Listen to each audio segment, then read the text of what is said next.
It had to come down to this point after cheering on a president who ridiculed academic achievement. The Republican Party, having shed hundreds of thousands of smart, i.e. former Republicans, is now resorting to the purest distillation of its many and harebrained messages. Our third story tonight, the Republican Party's last hope, urging America to just stay home from school, just say no to education. Reading are fundamental. It stems, of course, from Obamophobia, irrational fear of a black man running the country, and his speech on Tuesday addressing America's school children. Naturally, the idea of an American president addressing America's school children is inherently terrifying. So Glenn Beck and other academic elites on the right are now actually telling parents to keep their kids home from school on Tuesday. Skip school, now a mainstream Republican position. We'll show those truant officers. Why is this? Because the Department of Education lesson plan has suspicious questions for kids to ask. I would not normally have a problem with any president that wants to address school children, wants to encourage them to study hard, to develop, to learn, to have a great education, to inspire them that America is the greatest country and they can be all they can be. But when you read the specifics here, what is the president asking me to do? How can I help the president? Now we're getting into an area where it seems very close to indoctrination, or at least has the potential. You missed a question, Sean. How about this one? Does this speech make you want to do anything? Because, of course, all good indoctrination first asks you whether or not you want to be indoctrinated. And then there's Michelle Malkin and that blank stare warning that, quote, it's not about the text. He'll actually deliver a very innocuous speech.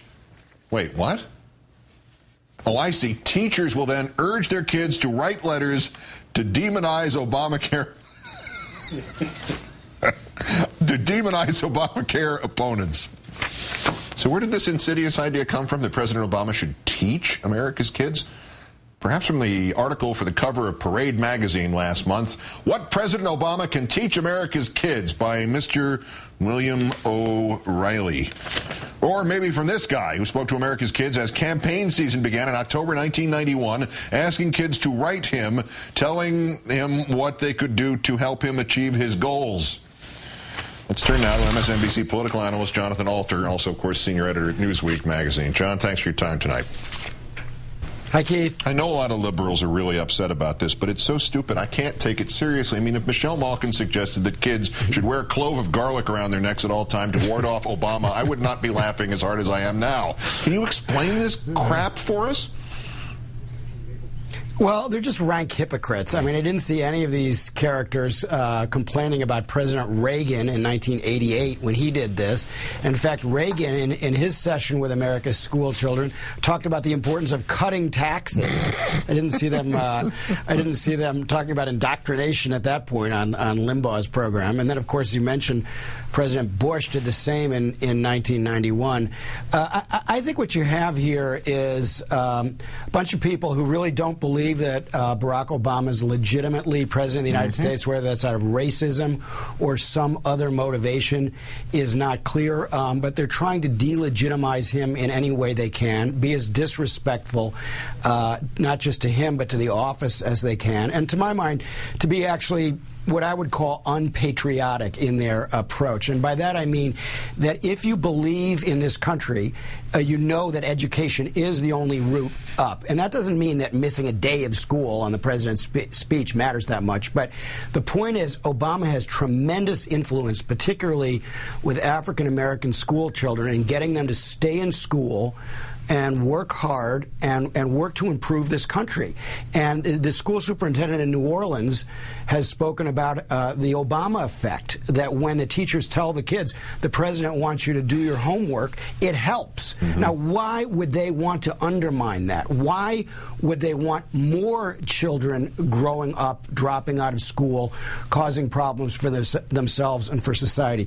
These people are so myopic and so hypocritical. It never ends, Keith. And you're right that it's funny, but on some level it's kind of pathetic. But also it's self-defeating, because if you think about this, the Democratic parents are going to tell their kids to stay in school that day, and presumably they'll get this message, and whatever value this is towards keeping them in school, there'll be more Democratic kids, or kids of Democratic parents will be staying in school and then getting, you know, degrees and colleges and scholarships and things, and the Republicans will be working at Burger King. I mean, it's self-defeating, isn't it?